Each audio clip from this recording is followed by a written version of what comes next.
From a bar so filthy that a cockroach was found inside a customer's drink, and an owner who still refused to take responsibility, There's a cockroach in there. That's unacceptable.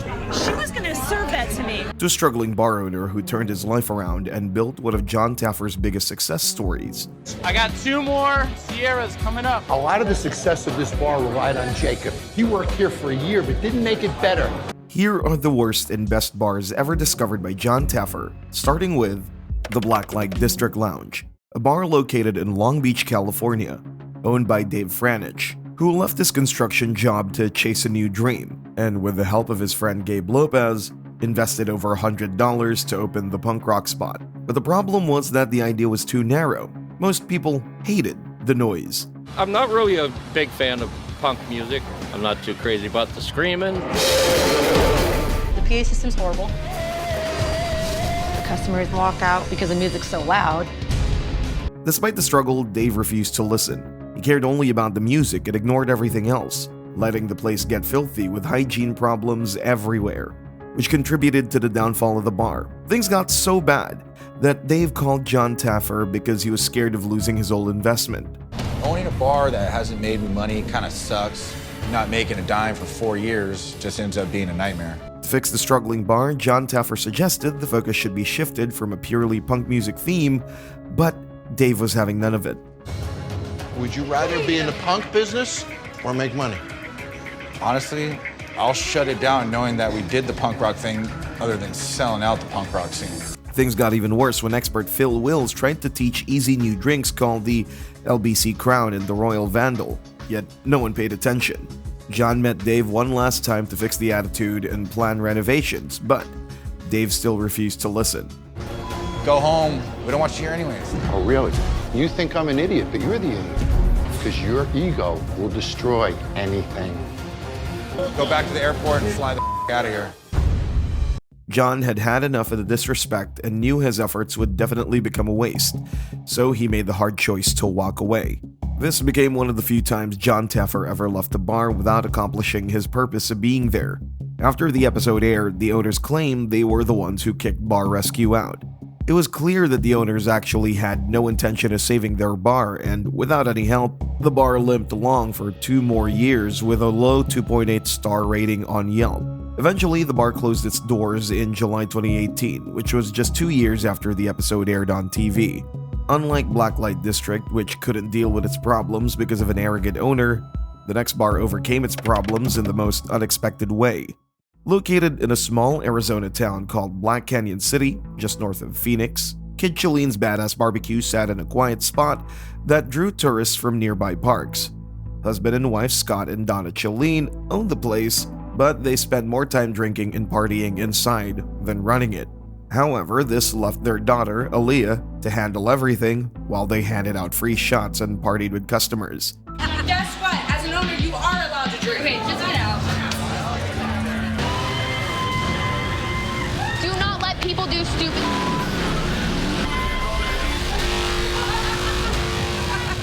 This left the bar in a financial state of $180,000 in debt and in need of bar rescue. We are about $180,000 in debt. We don't have anything but this place. It's our life. When Jon Taffer arrived with mixologist Russell Davis, a spy camera revealed a lot of things, including a motorcycle being used inside the bar one night. They're driving a motorcycle in. Closed space with food around it with carbon monoxide. That engine is running. This guy's burning rubber inside the bar. It was obvious that they didn't care about customer service. The staff ignored the spy while they drank and partied. Eventually, everything became crazier when a horse was brought into the bar that same night for more entertainment.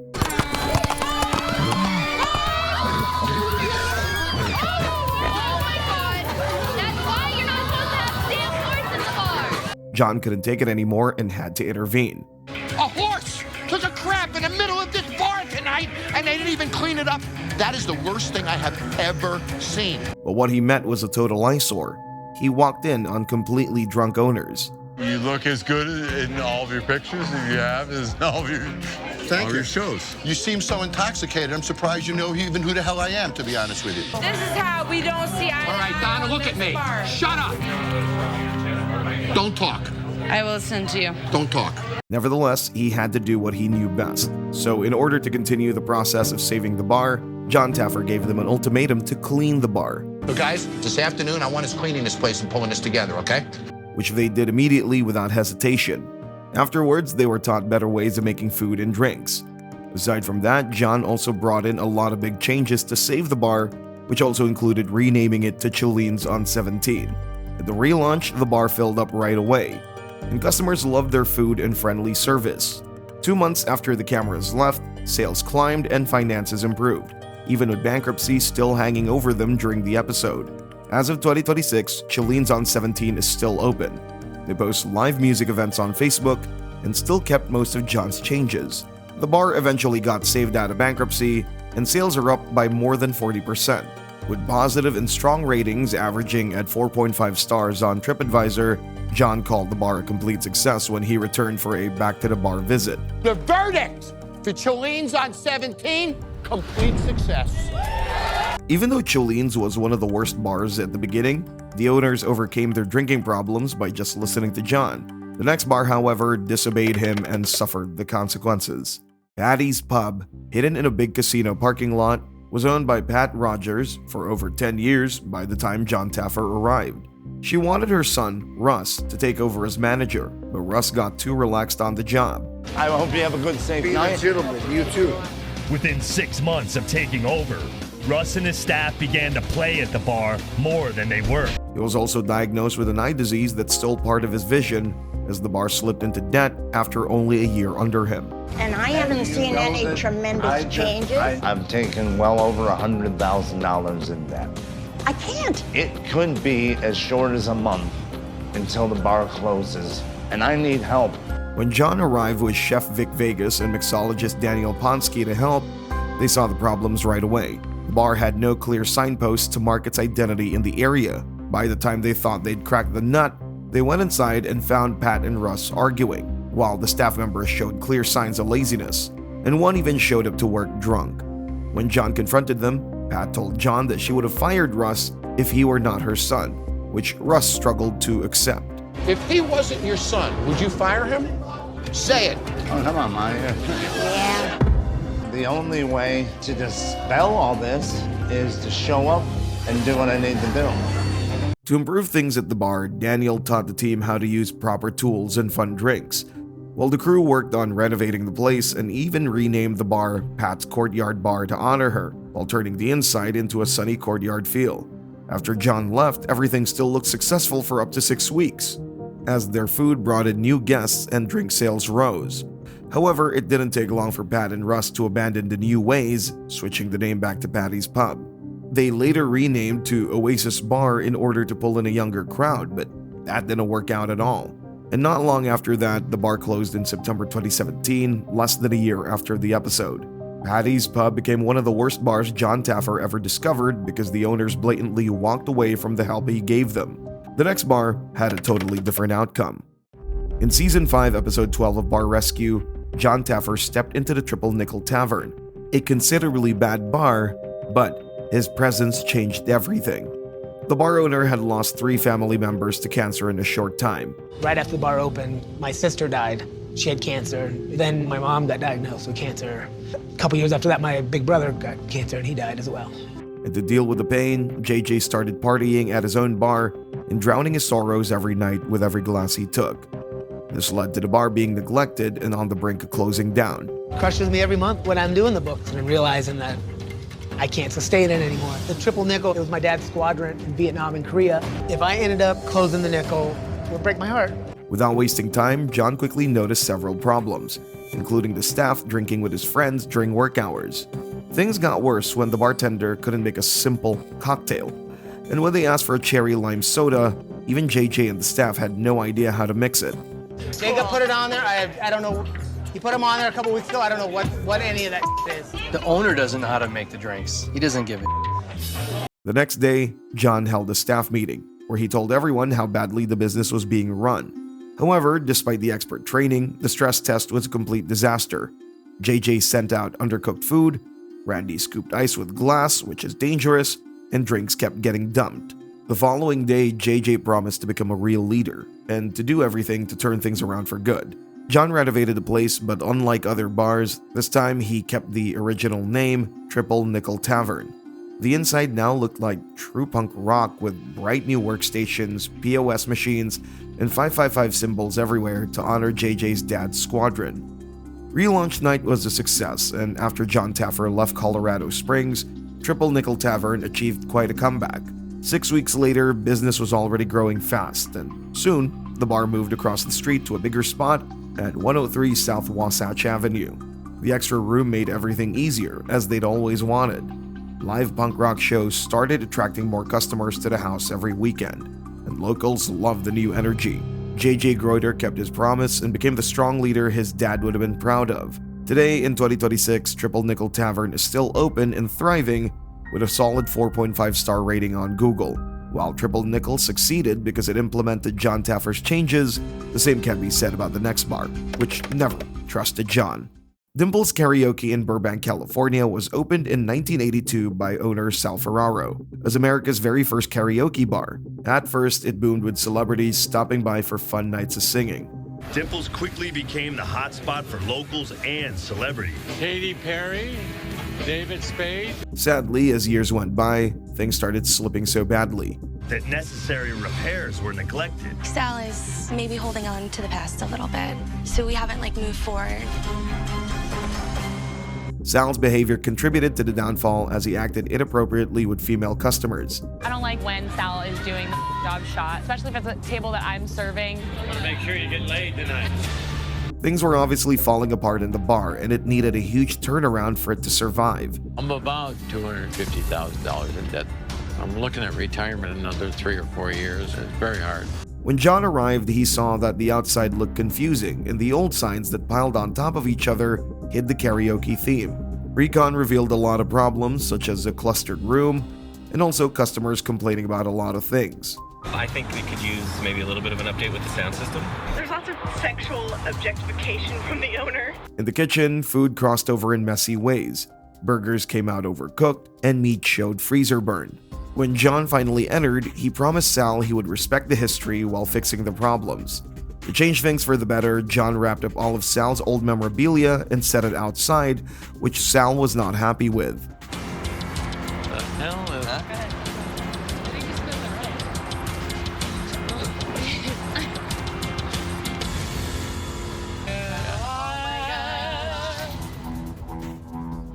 What is this? Oh my God. That is so crazy. I'm really excited to see what's gonna go down at this place. Despite that, on relaunch night, the bar sparkled with a new cash system, fresh appliances, and a special certificate from the mayor for staying in business so long. 6 weeks later, sales jumped 30%, and Sal started paying down his debt. However, he slowly brought back some old decorations.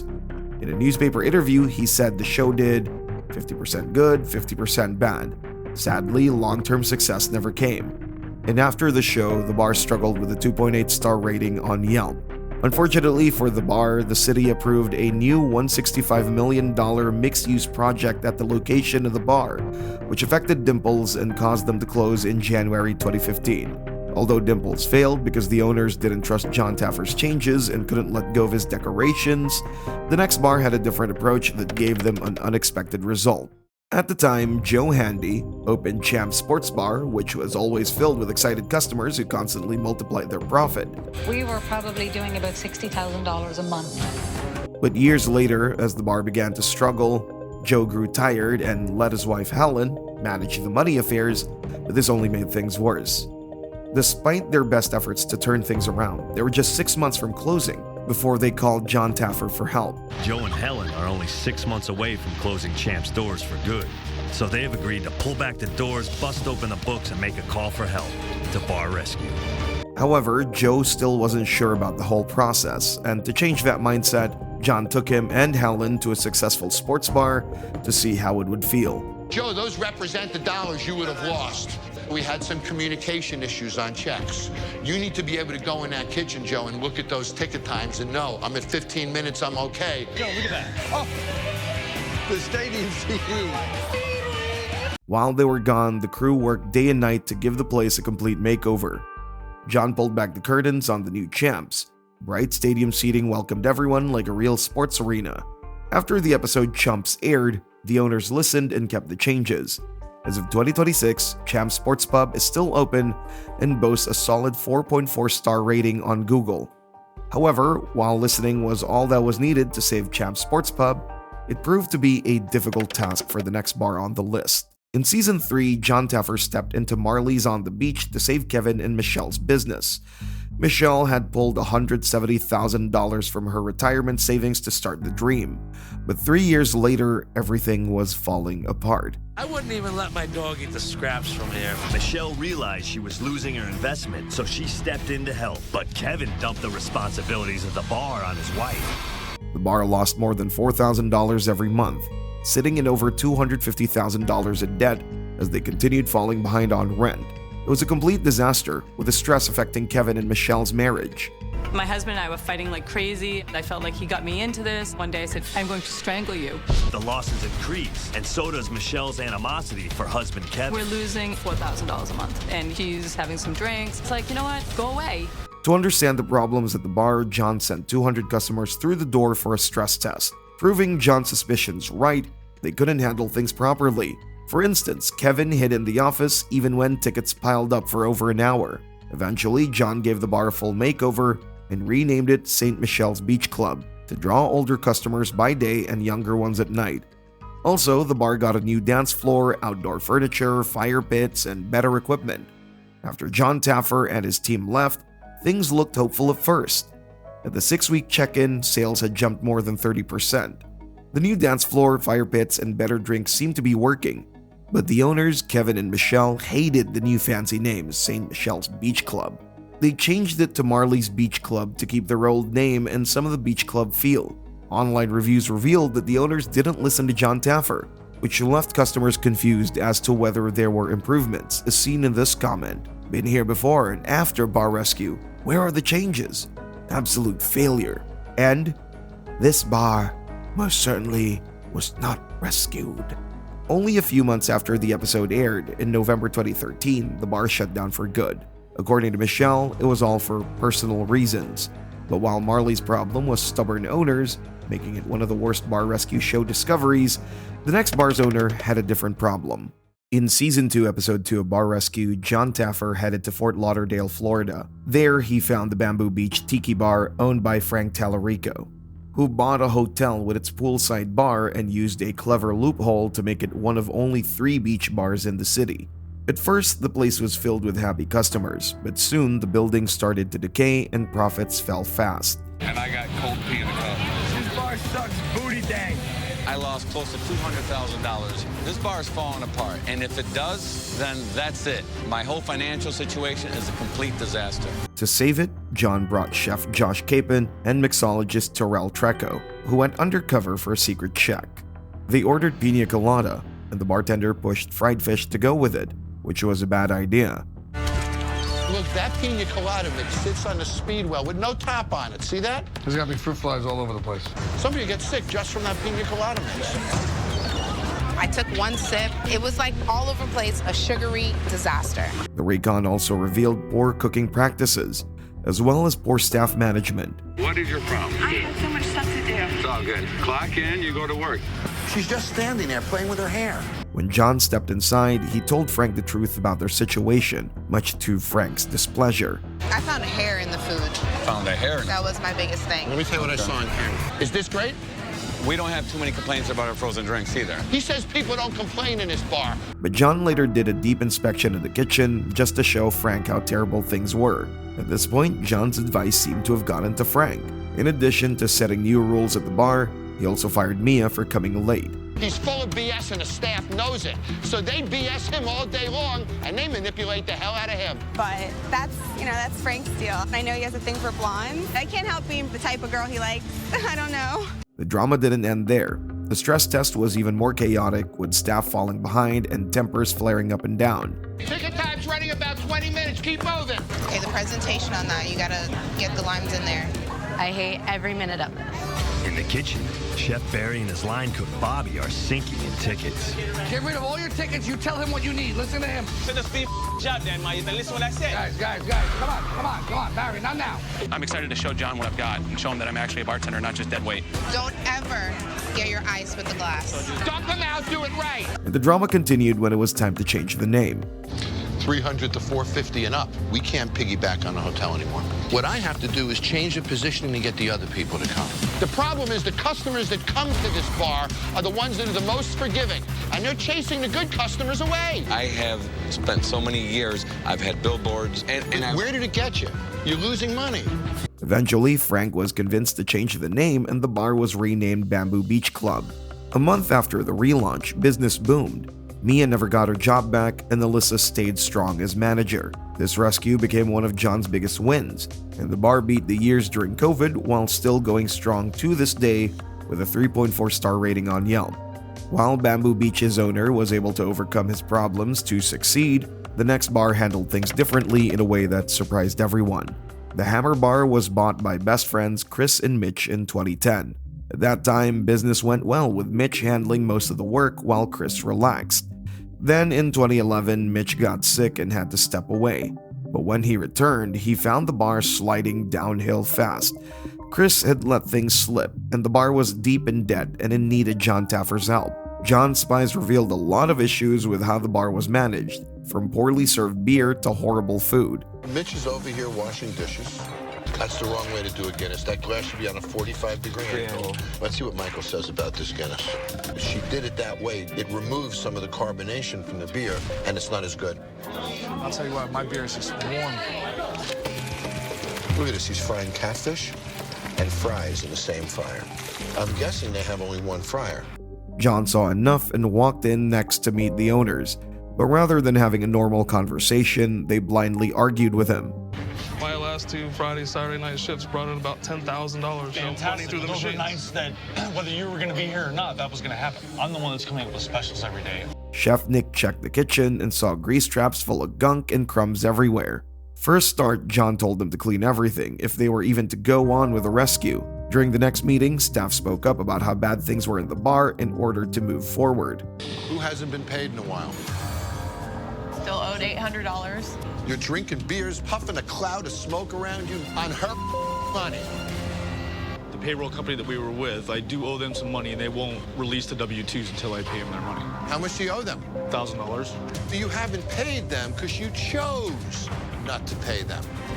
I'm giving you 2 days. Fix it. 48 hours. Despite the initial training, the stress test was a total disaster. Beers going. We have a Guinness, a Smithwick's, 3 fish and chips. I need 4, and I need a mac and cheese. So you're bailing as fast as you can to try and keep it floating. Now you see why I call it a stress test. So let's start with the kitchen, because I just can't believe what I saw in that kitchen when you think that we're surrounded by professional chefs there. As if failure wasn't enough emotional strain for them, Chris surprised everyone the next morning by selling his own car to pay the staff back. What did you do about it? Anything? Well, yeah, it was a rough night for me last night, and I went home and I took that long look in the mirror. You know, maybe sometimes I was selfish that I thought that I was the only one taking this home. The team got emotional as Chris even tore up the angry letter Mitch had written to the show about him and promised to step up as a real leader. To complete the final part of the rescue, Jon Taffer made big changes to the building, including changing the name to Hammer and Ales to spotlight great beer. 6 weeks after a successful relaunch, drink sales rose 30% and food sales rose 15%. Reviews after the show gave the bar about 3.5 stars on Yelp. But the good times didn't last forever. In 2016, through a Facebook post, it was announced that Hammer and Ales closed on March 31st, 2016, which was almost 3 years after featuring on the show. While Hammer and Ales failed despite Jon Taffer's intervention, the next bar remained in his good books because of the actions they took. The Cave Sports Bar in Anaheim, California was bought by Maria Apaz's husband back in 1995 and named it La Cabana. Sadly, her husband passed away in 2000, leaving her to manage the place alone while raising 2 young children. At first, business boomed, but soon Maria's health problems grew worse, so her son Jamie stepped in to help. In 2015, Jamie renamed the bar The Cave and gave it a quick remodel while cutting corners. completely tore down everything that was La Cabana. Everything that's in here was built or done by us. But the remodel literally cut corners. With Maria no longer in charge, the bar spiraled out of control. He fails to realize he's giving away his mother's future. We are losing money. We're busy, so the proof is right there on why I'm right. And in order to avoid losing everything, we only have one POS system and it's not efficient. Maria! And Jaime's big idea failed. Banned overserved customers. Everybody is just blacked out drunk. She reached out to Jon Taffer for help. Almost 200%. If Maria doesn't rein in Jaime and his out-of-control staff. Jon Taffer's recon mission revealed a lot of problems at the bar. For example, insufficient equipment for staff, and most importantly, Jamie's inability to manage. So what are you guys up to today? Causing trouble? Where are we putting our cup? A lot of bartenders for such a small bar. Yeah. Cheers! Now it's party time. And in minutes, they've already had shots. It's like the granite you would put in a kitchen. It's a kitchen countertop. He bought that countertop at a residential. Look at the sign, so that's a 5-6 ounce shot. Jon saw enough and went in to tell Jamie the bitter truth. Where is it? Oh, he's over there. You want me to call him? Working hard, isn't he? Jaime, does he treat it responsibly to protect your business? No. I think I did a lot, man. I threw flyers around the whole city. Think about it. You failed. She's telling you you failed. It's a matter of perspective. And you're a lazy asshole who stands there and talks down to your mother. With the information he had, Jon went hard on Jamie throughout the episode. Because of your excuses. Grow up! Grow up! And you hold him accountable. And I will kick your ass because you will not lose her house while I'm here. Thank you. Please. You act respectful to her and to me, and I'll teach you how to make money. Luckily for Jamie, he was willing to take responsibility and turn his bar's fortunes around. Despite a rocky start during the stress test, the team were able to pull themselves together. This time, Jon kept the name The Cave, but gave the building a new makeover. Despite having over 200 people lined up for the relaunch, Jamie ran the night perfectly, and it was a huge hit. You got it, let's go, teamwork! I need a locals only cave water and a green machine. Look at this, look at this. 6 weeks later, sales rose to 30%, and Maria could finally rest at home without being worried, while Jamie managed the loan. Fortunately, they improved so much, and in 2018, they opened a second location in Garden Grove. Currently, the Cave Sports Bar is still open and thriving with a strong 4.2-star rating on Yelp. And as this rescue turned a sad family story into a true bar rescue winner, the next bar had a similar story, but in a completely, uniquely different way. In 2014, best friends Chris and Nick opened the Drunken Donkey Bar and Grill in Lewisville, Texas. Chris used $500,000 from his retirement to get the dream started. But weird decor and Nick's attitude started making the dream a nightmare. Why is this back here for the ice machine, and how come I don't know it's broken? Can we send the appetizers out first? The guests would like their appetizers first. Make the whole new plate. That looks like This only made things worse, and by 2019, the bar became neglected, and customers stopped coming. Management struggled to land its finances well, and so they began losing money, falling deep into debt, leaving the owners with no choice but to ask Jon Taffer for help. We definitely didn't expect to drop 35% down in sales. And I mean, that equates to over $1 million that we've lost annually. When Jon arrived, his spy cameras quickly revealed what the problems were, including a very long 16-page menu and terrible food. Oh my gosh! It was like liquidy. I feel like the egg exploded in my mouth. Most importantly, Jon called out Nick for wearing flip-flops. I saw the flip-flops. Are you gonna get your money back with him committed like this? No. Are you lazy? No, I'm not lazy. Which he saw as a clear sign that Nick was not interested in managing the bar properly. To save the bar from closing down, Jon brought major changes, like changing their name to Butcher and Brew Pub, and changing the decor to introduce a better atmosphere. Relaunched nights saw a lot of happy customers at the bar, and despite changing the name back to their previous name, they kept most of Jon's changes in place and saw improvements as they hold a decent 3.5-star rating on Yelp. Drunken Donkey kept growing over the years and even added a second location in 2026 in Lewisville, Texas. However, the owners announced the main bar's closure in January of 2026, in a continuation of the second location, which currently has 4 stars on Yelp. While the story of Drunken Donkey stands out as one of the best bars Jon Taffer ever discovered, the next bar was the exact opposite and probably one of the worst. Headhunters was owned by Steve Ritchie, a former engineer who wanted something different. At its peak, the bar pulled in nearly $70,000 a month, but as the years rolled by, it began to slip in standards, with poor maintenance and hygiene problems. Everything in this bar is held together with duct tape and super glue. We have a share of roaches. This has got to be one of the dirtiest bars in Austin. I've witnessed a lot of really gross things here. Bodily fluids and cat piss. This caused this bar to struggle and need Jon Taffer's help desperately. During Jon's secret recon with his wife Nicole, they were left stunned by the dancers' outfits and a very strange smell.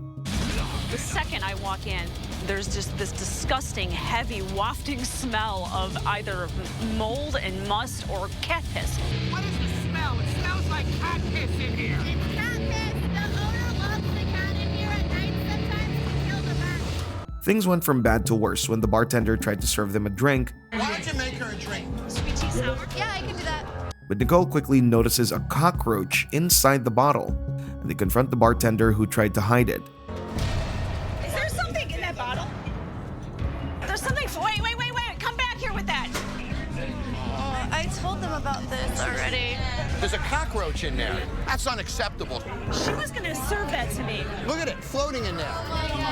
The biggest issue with the bar was revealed during Jon's meeting with Steve.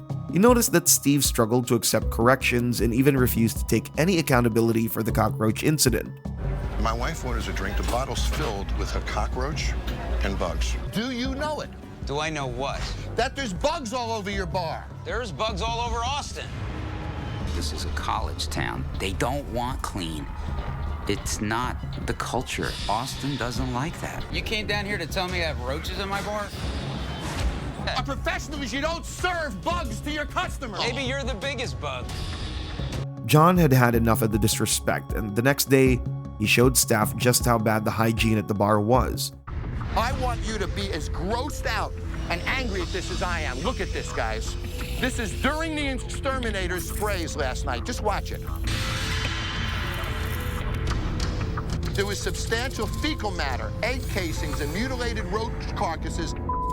That was a load of them. If I have cockroaches walking across our customers, you are all screwed. Despite Steve's negative behavior toward the rescue, the bar got a complete makeover and renamed Metal and Lace. It became a cool steampunk theme to drop the old fetish image. It also got new equipment and a better interior. Sadly, the improvements in his bar and the increase in sales were not enough for Steve as he slipped back into his old ways. And because of that, their reviews stayed low, with 1.8 stars on Yelp. In April 2014, just over a year after the episode, it closed for good, because the building was purchased by a new owner and Steve couldn't pay the lease. But things didn't end there. Steve faced more trouble, as former staff said on a later Back to the Bar segment that he still owed them pay, ultimately proving that Steve was his own problem. When are you gonna sister? Being here made me angry. As a bar owner, Steve is a total failure.